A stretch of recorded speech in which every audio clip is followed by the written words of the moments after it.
دھند کے جو پردے جھٹ جاتے ہیں، کبھی آپ نے دھند کو بہت قریب سے ملاحظہ کیا ہے؟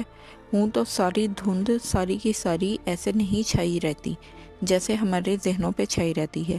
یہ دھند کا جو اصل والی ہوتی ہے، اس کا رنگ کچھ اور طرح کا ہی ہوتا ہے۔ یہ رول کرتی ہے اور رول کرنے کے بعد اس کی دباعت کم ہو جاتی ہے تو درمیان میں سے ایک لائٹ پیدا ہو جاتی ہے۔ پتہ نہیں وہ لائٹ کہاں سے آتی ہے۔ آپ دھند کو دیکھیں، چاہے گاڑی میں بیٹھے ہوں، آپ دھند کو دیکھیں تو اس میں ایک لمحہ، ایک وقفہ لائٹ ضرور آئے گی، پھر دھند گہری ہو جائے گی اور آپ کو کچھ نظر نہیں آئے گا۔ دھند کو دیکھنا اور اس کے ساتھ وابستگی پیدا کرنا ان مراحل کو طے کرنے میں بڑی آسانی عطا کرتا ہے۔ اگر لوگ باطن کے سفر کو اختیار تو نہیں کرتے، میری طرح بیٹھ کر دیکھتے ضرور ہیں۔ میں جب وہاں بیٹھا تھا تو مجھے میرے اس سوال کا جواب تو نہیں ملا کہ میں رہنے والوں میں سے بھی ہو سکتا ہوں یا نہیں، یا میں کوئی بڑا کام کر سکتا ہوں یا نہیں۔ البتہ مجھے اپنے اندر سے ایک حکم مارنا ضرور جاری ہوا اور محسوس ہوا کہ کوئی لمبا اور بڑا کام نہیں کیا جا سکتا، لیکن تم اپنے افعال کو، اپنے ارادوں کو لمحات میں، حصوں میں بانٹ سکتے ہو۔ قدم ایک اٹھانا ہے، پھر رکنا ہے، اور پھر اس کے بعد تمہیں ایک نیا قدم ملتا چلا جائے گا۔ لیکن اس ایک قدم میں شرط یہ ہے کہ تمہیں یہ دیکھنا پڑے گا کہ جو کام کرنے لگو اس کام کے اندر دل بھی ہے کہ نہیں۔ کام ایک وجود والی چیز ہے اور وجود کا ایک دل بھی ہوتا ہے۔ اگر اس کا دل نہیں ہے، پھر اس کی تلی ہے، جگر ہے، دماغ ہے، تو پھر اس کو نہ کرو۔ اگر اس میں دل کی منشا موجود ہے تو پھر اس میں داخل ہونے کی کوشش کرو۔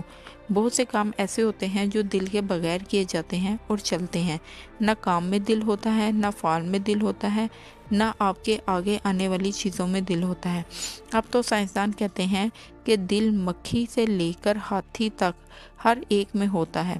وائرس تک میں ایک ایسی چیز ہوتی ہے جس کو آپ دل سے مشابہ کر سکتے ہیں۔ اگر اس میں دل ہے تو پھر کسی کام میں داخل ہو جاؤ۔ جب تم خلوص اور نیک نیتی سے داخل ہوگے کسی بھی چھوٹے کام میں، تو پھر آپ کو ایک سٹیپ اور ملے گا چھوٹے انداز میں، اور یہ جڑتے جائیں گے، اور وہ بڑا کام جس کو تم ذکر کرتے ہو یہ ان سے بھی بڑھ جائے گا۔ میں اس وقت سوچنے لگا، میرے چھوٹے کام تو بس اتنے ہی ہیں کہ کبھی کبھی میں دونوں جیبوں میں ہاتھ ڈال کر اپنے انداز میں کسی کو بتائے بغیر میوزیم سے چلا جاتا ہوں اور ایک کونے سے دوسرے کونے تک گھوم پھر کر سامنے بینچ پر بیٹھ جاتا ہوں۔ وہاں چاہے جو ہو رہا ہو، یہ میرا عمل نہیں ہے۔ پھر کبھی کبھی یہ بھی ہوتا ہے کہ میں لاہور کے سب سے بڑے قبرستان میانی صاحب میں چلا جاتا ہوں۔ تھک جاتا ہوں تو کسی قبر کے چبوترے پر بیٹھ جاتا ہوں۔ کبھی کوئی خطبہ پڑھ لیا، کبھی نہ پڑھ سکا۔ اس عمل سے مجھے بڑی طمانینت حاصل ہوتی ہے۔ اب تو عمر کی وجہ سے بھی میں اس طرح سے نہیں جا سکتا۔ پھر میں اپنی پوتی مایا، جس کا میں نے پہلے بھی ذکر کیا تھا، اس کے چھوٹے بھائی کے ساتھ میرے بڑے بھائی ہیں کہ پوتے پوتیوں کے ساتھ تھوڑا وقت گزار لیتا ہوں۔ بچوں کو اپنے بڑوں کے بارے میں جاننے کا بہت شوق ہوتا ہے کہ وہ کیسے تھے، کیسے رہتے تھے۔ میں انہیں بتاتا ہوں، اور تمہارے دادا کو جانوروں کا بڑا شوق تھا اور انہیں ایک عجیب طرح کی خوشی ہوتی ہے۔ انہوں نے کہا کہ ہمارے ڈیڈی کہتے ہیں کہ انہوں نے کتے رکھے ہوئے تھے۔ میں نے کہا ہاں، بڑے خوفناک کتے تھے۔ یہ ان کا شوق تھا، اور عام سے سادے کتے گلی کے وہ بھی ان کے پاس آ جاتے تھے اور کہتے تھے کہ چلو تم بھی آ جاؤ۔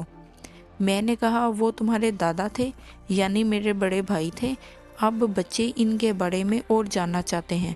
مایا کہتی ہے، دادا، واہ، سنا ہے کتے لڑاکے بھی تھے۔ میں نے کہا ہاں، کتے لڑاتے بھی تھے۔ جب میرے اور آپ کے ذہن میں جاگتی ہے کہ ہم رحم دل لوگ ہیں، اور اخبار میں ہم پڑھتے ہیں کہ بڑے جگیردار اور زمیندار لوگ کتے لڑاتے ہیں، اور وہ بڑے خوفناک انداز میں لڑتے ہیں، تو بہت کم لوگ جانتے ہوں گے کہ کتوں کی لڑائی ایسی نہیں ہوتی جیسے ہمارے ذہن میں ہے۔ یہ بات میں مایا کو بھی بتاتا ہوں۔ گاؤں میں 3-4 ہزار کا ایک بڑا کھلا پڑتا ہوتا ہے، کھلا سا میدان چھوڑا ہوتا ہے، کرکٹ کے میدان جتنا۔ ایک شخص ادھر سے کتا لے کر آتا ہے جو اس نے بڑی محنت کے ساتھ پالا ہوتا ہے، بادام، چھوارے، گھی، مکھن کھلا کر پالے گئے، اور دوسری طرف سے لے کر آتا ہے، لیکن وہ عام سے دیسی کتے ہوتے ہیں جو انہوں نے پالے ہوتے ہیں۔ پھر وہ آہستہ آہستہ آگے بڑھتے ہیں اور پھر وہ ان کی زنجیر کھول دیتے ہیں اور کتے آپس میں لڑ پڑتے ہیں۔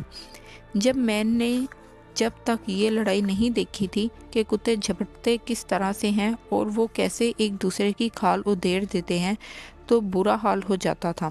میرے ذہن اور تصورات میں ایسی تصویریں بنتی تھیں، لیکن خواتین و حضرات، جب وہ کتے آپس میں لڑتے ہیں تو ایسے لڑتے ہیں جیسے اکھاڑے میں پہلوان اکٹھے لڑتے ہیں۔ وہ ایک دوسرے کی گردن میں دانت بھی گاڑتے ہیں جس سے تھوڑا بہت خون بھی نکلتا ہے، لیکن وہ کتے بس اکھاڑے کے پہلوانوں کی طرح ہی لڑتے ہیں۔ ایک کتا اپنا دایاں پنجہ اٹھا کر دوسرے کے گلے میں ڈالتا ہے اور اسے گرانے کی کوشش کرتا ہے، دوسرا پچھلی 2 ٹانگوں پر کھڑا ہو کر اس کو دھکیل کر پیچھے کرتا ہے۔